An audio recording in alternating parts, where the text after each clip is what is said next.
Eh bien, salut tout le monde, j'espère que vous allez bien, c'est Ken Sensei. Aujourd'hui, on se retrouve pour une nouvelle vidéo sur le haki et sa puissance.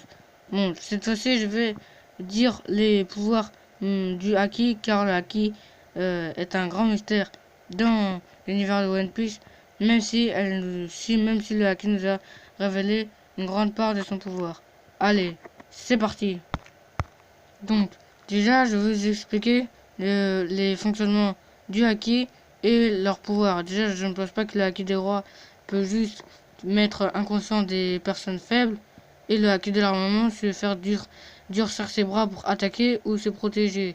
Encore produire du feu grâce au Red Hawk de Luffy. Ou encore le haki de l'observation, nous avons découvert des choses grâce à Capone Gang sur, il nous a révélé qu'un personnage nommé Katakuri pouvait voir un instant dans le futur grâce au haki de l'observation. Donc tout d'abord commençons avec le haki de l'observation.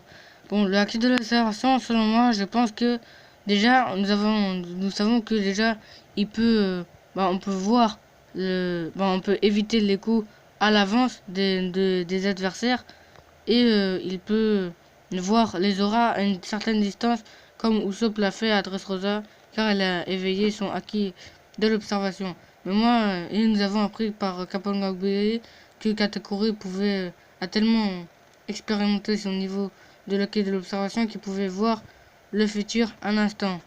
Donc nous avons un peu trop sous-estimé le acquis de l'observation. Mais je pense qu'il a encore d'autres facultés. Selon moi, le haki de l'observation permet de voir le passé des gens et voir le futur. Déjà, nous avons appris que le haki de l'observation pouvait voir un instant le futur. Et je pense que cette fois-ci, c'est pas la même avec le passé, mais je pense que l'utilisateur du haki de l'observation, je pense qu'il peut entrer carrément dans les souvenirs de quelqu'un. Je sais que c'est un peu louche, mais je pense que le haki de l'observation aurait ce pouvoir-là. Et qu'il pourrait voir carrément à travers des choses. Un peu comme Violette le fait grâce à son fruit du démon. Et je pense que cette personne-là aurait carrément vraiment mis au bout de son... aurait vraiment expérimenté à fond le haki de l'observation. Et selon moi, Rayleigh peut le faire. Parce que je pense que Rayleigh est le plus puissant utilisateur de haki que nous connaissons jusqu'à ce jour. Et je pense même que Rayleigh est plus fort que Goldie Roger en termes de haki. Donc, je pense que le haki de l'observation aurait ce pouvoir. Il pourrait donc voir les auras des gens et voir des personnes et éviter les coups de ses adversaires, voir le futur un instant, entrer les, entrer dans les souvenirs des gens et voir leur passé ou à quoi ils pensent. Et je pense que le haki de l'observation permettra de voir à travers les murs comme je viens de le dire. Maintenant, passons au haki de l'armement. Maintenant, je vais passer au haki de l'armement. Donc, le haki de l'armement permet de rendre son bras plus dur. Son bras devient noir il peut attaquer et défendre grâce à celui-ci. Et il peut produire du feu. Mais je pense pas qu'il peut produire que du feu. Selon moi, je pense que le haki de l'armement peut permettre de produire des éléments et non contrôler les éléments ou créer des éléments. Je pense qu'il peut juste produire des éléments, comme Luffy le fait. Regardez. L'eau contre Doflamingo avait utilisé de l'électricité turquoise pour électrocuter, électrifier Doflamingo. Et il n'a pas mangé pourtant, son fruit du démon ne lui permet pas de produire de l'électricité. Pareil pour Luffy, grâce à son Red Hawk, il peut produire du feu. Et, et Brook et Kinemon alors, comment Brook pourrait produire de la glace alors qu'il n'a il a déjà mangé un fruit du démon. Et sa lame, déjà, elle ne peut pas produire, elle ne peut pas produire de la glace. Sinon, il l'aurait déjà fait avant l'ellipse. Donc je pense que c'est pendant l'ellipse qu'il s'est entraîné à maîtriser le acquis de l'armement. Qui est pareil pour Kinemon. Il peut mettre sa lame en feu et je pense pas que c'est grâce à sa lame. Je pense que c'est plutôt grâce au acquis de l'armement. Et pareil pour McGuy, pour l'un des alliés de Barbe Blanche. On le surnomme le Seigneur du Tonnerre. Donc il peut produire de la foudre grâce à son épée. Et moi je pense que c'est pas grâce à son épée, mais grâce au acquis de l'armement qui met ensuite sur son épée qui produit de la foudre. Bon, il y a encore plein d'exemples, mais je ne vais pas tous les présenter. Donc maintenant, je vais y aller sur un autre sujet, sur le hacker de l'armement. Donc certains utilisateurs du hacker de l'armement ont un hacker de l'armement pas pareil que les autres. Celui de Luffy est noir normalement. Et regardez celui de Vergo. Vergo a un hacker de l'armement, il est noir. Mais vous pouvez voir qu'il est aussi violet. Et je pense qu'il a tellement exploité son hacker de l'armement qu'il peut, qu'il peut carrément maîtriser son acquis de l'armement d'une couleur. Et je pense que cette couleur n'est pas mise au hasard. Je pense que cette couleur, il peut définir la puissance. Imaginons que chaque couleur de l'acquis de l'armement peut définir quelque chose. Imaginez celui de Vergo. Bon, celui de Vergo, il peut définir la puissance brute. Bon, celui de Luffy, lui de la volonté. Enfin, quand je dis de la volonté de la détermination. Celui de Zoro, qu'est-ce qu'on pourrait dire? On pourrait dire sur celui de Zoro sur les illusions, par exemple. Parce que déjà, Zoro, il peut faire apparaître des illusions. Et ça, je pense pas que...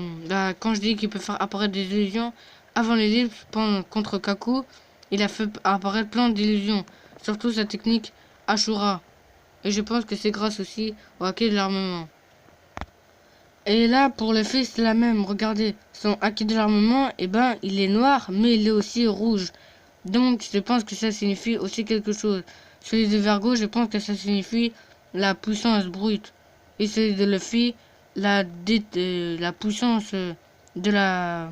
Enfin, je pense que c'est les gens qui lui donnent cette volonté et sont acquis à chaque fois que les gens donnent, à chaque fois que Luffy a une chose à faire pour sauver par exemple quelqu'un ou sauver un pays comme il l'a fait pour Dressrosa, je pense que son acquis de l'armement change de couleur. Parce que contre G. Jones, son acquis il était noir normalement. Alors que là son acquis de l'armement et quand il est en guerre four, il est noir mais aussi il avec des traces rouges. Je pense que Rouge aussi peut le faire. Je pense que beaucoup de gens sous-estiment Rouge. Et selon moi, Rouge est quelqu'un de très très fort. Et je pense, désolé pour le bruit, il y a dehors à côté de chez moi, il y a des gens qui font... il y a des travaux un peu. Excusez-moi si vous entendez. Mais bon, bref, ce n'est pas ça le sujet. Mais je pense que Rouge, il peut aussi faire cette faculté-là d'avoir du hacker de l'armement d'une couleur propre à lui. Et je pense que son hacker de l'armement, soit il sera violet ou bleu, ou soit il sera rouge, et pas le même rouge que Luffy, mais plutôt du rouge plus clair ou un peu écarlate, un peu comme les cheveux de Erza. Je pense aussi que Dragon peut faire ça, et je pense que celui-là, son acquis de l'armement sera d'une couleur vert, et je pense que sa fonction sera celle d'être libre. Par exemple, son acquis de l'armement serait tellement puissant grâce à ses fonctionnalités. Enfin, c'est pas sa détermination, mais je sais pas trop comment expliquer, mais je pense que son acquis de l'armement de Dragon sera basé sur la liberté. Quand je dis la liberté, je pense pas que vous avez totalement compris. Je pense pas du tout même que vous avez compris. Bon, moi je pense que son but de que tout le monde soit libre et qui veut anéantir le gouvernement, je pense que c'est grâce à ça qu'il a lui aussi un acquis de l'armement propre à lui. En gros, son acquis de l'armement sera basé sur les rêves et la liberté. Bon, il y a encore plein d'exemples comme Garp qui serait pour lui le acquis de l'armement, pour lui il serait bleu, et imaginons que son acquis de l'armement serait basé sur l'envie de se battre et faire toujours plus. Et celui de Don Shinjaro, imaginons qu'il pourrait être jaune, et que celui-ci serait soit peut-être serait les rêves comme Dragon, ou la vengeance, parce que déjà il veut se venger de Garp, Luffy, mais là il ne veut plus se venger de Luffy parce que maintenant il fait partie de son armada. Donc l'acquis de l'armement permet de créer des illusions, et le acquis de l'armement permet aussi de produire des éléments, et que le acquis d'armement il peut aussi faire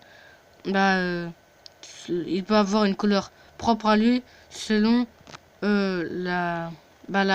soit la pensée des gens ou le déterminisme des gens. Maintenant passons sur le acquis des rois. Selon moi, le acquis des rois il peut ralentir le temps.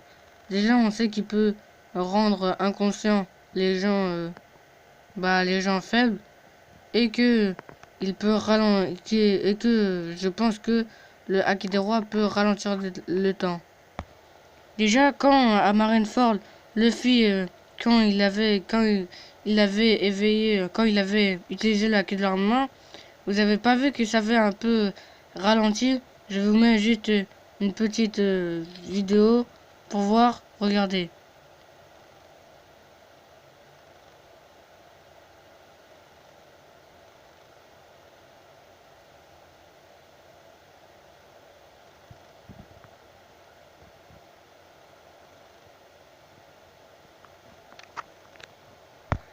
Vous avez vu? Tout s'est arrêté. Comme si tout le monde était paralysé. Enfin, comme si Luffy avait arrêté le temps. Et là, on entre encore plus dans ma théorie. Enfin, je pense que le acquis de l'armement peut pas que ralentir le temps, mais il peut carrément arrêter le temps. Et que certains utilisateurs de l'acquis des rois, peut faire des bonds dans le temps. Quand je dis faire des bonds, imaginez que il peut arrêter le temps, mais lui, il peut bouger. Ce serait cheaté, mais imaginez que, par exemple, il aurait comme un handicap. Parce que Oda, il ne veut pas rendre trop cheaté. Il a dit que c'est précisément, il ne veut pas le rendre trop cheaté, mais ses personnages aussi. Moi, je pense que le acquis des rois a cette faculté-là aussi. Donc, je pense que le acquis des rois peut ralentir le temps, peut mettre des gens inconsciemment, et qu'il peut créer des ondes de choc. Enfin, à travers les yeux. Par exemple, vous avez vu quand Shanks est arrivé sur le Moby Dick, tout d'abord, il avait fermé les yeux, il marchait de plus en plus pour arriver devant Barbe Blanche, et c'est comme s'il y avait... Vous avez vu, il y a un peu... Si vous avez vu cet instant-là, il y a des espèces de rames de vent qui tranchent le bateau. Donc selon moi, je pense que c'est le acquis des rois qui a fait ça. Et c'est l'éveil du acquis des rois. Donc je pense que le acquis des rois permet de remonter le temps. Enfin, quand je dis remonter le temps, aller peut-être dans le futur, qui sait, arrêter le temps, ralentir le temps, et revenir dans le temps vers l'arrière. Et mettre des gens inconsciemment, et créer des ondes de choc, et faire des rafales de vent tranchants.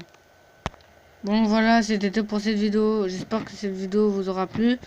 C'est ma 3e vidéo aujourd'hui. Bon, j'essaie de me rattraper sur le temps où je ne pouvais pas faire de vidéos. J'espère que les vidéos que je fais vous plaît. Abonne-toi si ce n'est pas déjà fait. Mets un like si tu as aimé cette vidéo. Et est-ce que tu es d'accord sur les pouvoirs du acquis des rois, de l'armement et de l'observation? Allez, salut!